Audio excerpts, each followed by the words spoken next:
Облыстық әдеп жөніндегі кеңестің кезекті отырысында 4 мәселе қаралды. Соның ішінде Әйтеке би кентінің әкіміне қатаң тәртіптік жаза қолданылды. Ал бір лауазымды тұлғаның бұрын берілген ескерту түріндегі жазасы алынып тасталды. Сонымен кім жаза басты, кім өткеннен сабақ алды? Тілші бейнематериалына назар аударайық. Конституциялық құқым бар ғой өзімізді қорғауға. Мен әбеке осының бәрінен мен прокурорға, аудандық прокурорға мына ұсыныста барып көрсеттім. Сен мен туралы жаздың өтіп, естері дұрыс па деді, қазақша айтқанда, бұрынғы айтайын.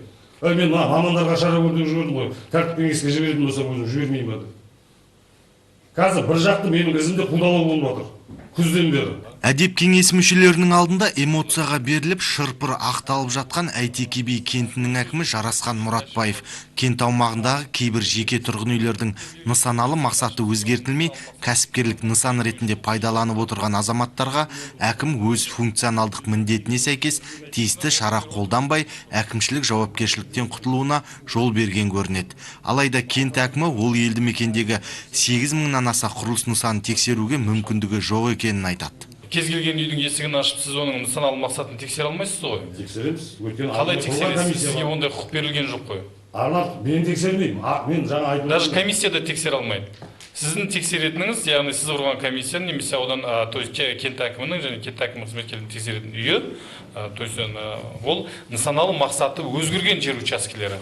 Яғни мысалы Марат Делмуханов үй салды, үйінің жанына гараждың ішінен магазин ашып қойды, кафе ашып қойды, игровой центр ашып қойды. Сіз соны барып, и то тексермейсіз, зерделейсіз бар. Зерделейсіз бар. Зерделеп кеттім, соған шашып. Соғыз, енді прокуратурында әкімнің де қойып отқан талабы сол ғой сізге. Сол мәселе жұмыс жүргізілмеді дейді. Кент әкімі барынша ақталуға тырысты. Әдеп жөніндегі кеңеске 94 парақтан тұратын өзінің заңдық тұрғыда дұрыстығын дәлелдейтін түсініктемесін ұсынған. Алайда ол құжаттар еш ескерілмегенін айтып, тәртіптік істі зерделеген қызметкердің өзіне сенімсіздік танытты. 8 күні шақырдым мен Алиев жолдас. Маған айтты, мен сен болып отырмын, процедура үшін соғыс 6 адамға байланысты қағазға түсінік жазып алып келді. 6-ауына алып келдім, содан кейін барып 6-ауына мен реальный довод берген кезде контрольді айта бастады, бірдеңені айта бастады. Сосын мен әрі-бері түсіндіріп айттым, түсінген жоқ, мен айттым, жер инспекциясынан маман шақырыңыз, эксперт түсіндіріп береді, менің істеп жатқан процедура дұрыс па, дұрыс. Оны да құлаққа ілген жоқ. Сосын ақыры аяғым давление көтеріп уже кетіп бара жатқаннан кейін орнымнан тұрдым да сіз мені тыңдағыңыз келіп тұрған жоқ екен дедім, мен түсіндім. 94 парақта беріп кеттім. Бізде мына жер инспекциясынан, прокуратурадан міндетті түрде консультация алынады, түсініктер бірге алынады олардан.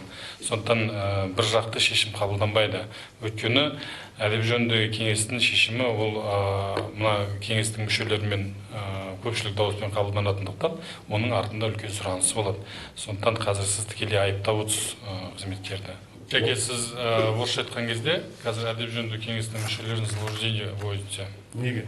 Өйткені біріншіден сізге мына прокуратураның да аудан әкімі аппаратында тағып отқан айыбы, сізге тағып отқан кемшілігі, мына жер учаскелерінің нысаналы мақсатта пайдалануы туралы сізге мәселе қойылды. Солай ғой да, Нұржан?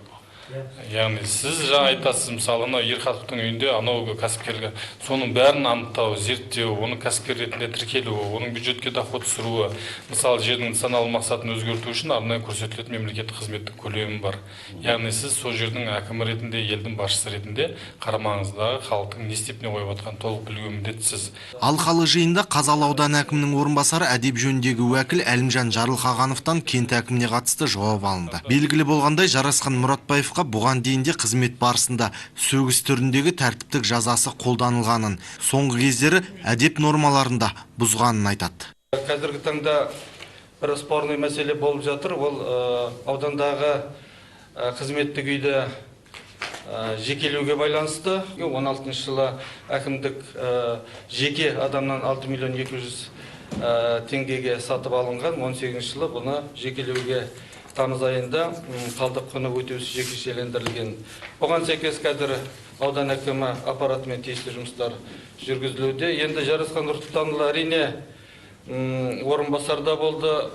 Аудан әкімінің қазіргі таңда самостоятельный бір кенттің әкімі, дегенмен де соңғы кездері кешегі жолда бір байқап қалдық, аппараттық кеңеске де келмей, сондай бір мәселе туындап жатыр. Сондықтан да бұл, мен ойлаймын, әдеп кеңесінің талаптарына сай емес. Мәселенің мән-жайын зерделей келе әдеп кеңесінің мүшелері Әйтеке би кентінің әкімі Жарасқан Мұратбаевқа қатаң тәртіптік шара қолдануды ұсынды. Негізгі функционалдық міндеттерін толыққанды атқармағандығына байланысты.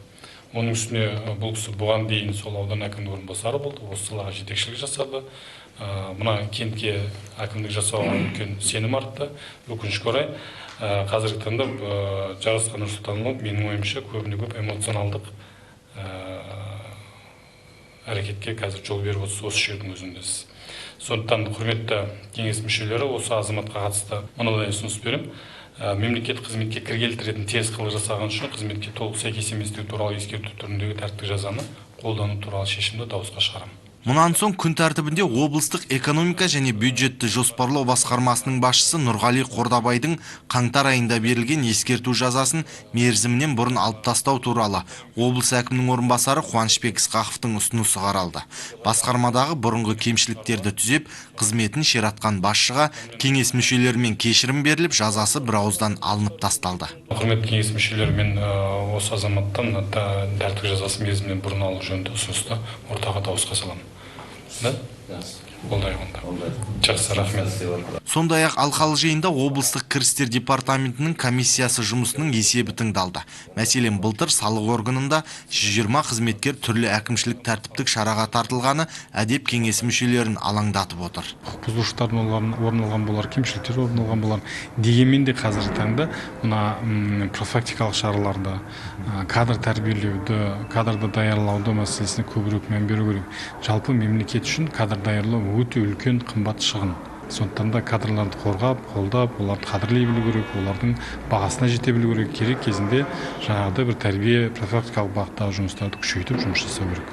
Бүгінде мемлекеттік қызметшіге қойылатын талап жоғары. Қызметте кәсіби біліктілікпен қатар әдептен озбай, тәртіпке бас игендер ғана абырой биігінен көрінеді. Әділбек Жақанов, Бекболат Әбденов, Досхан Сәтбай, Қызылорда телеарнасы.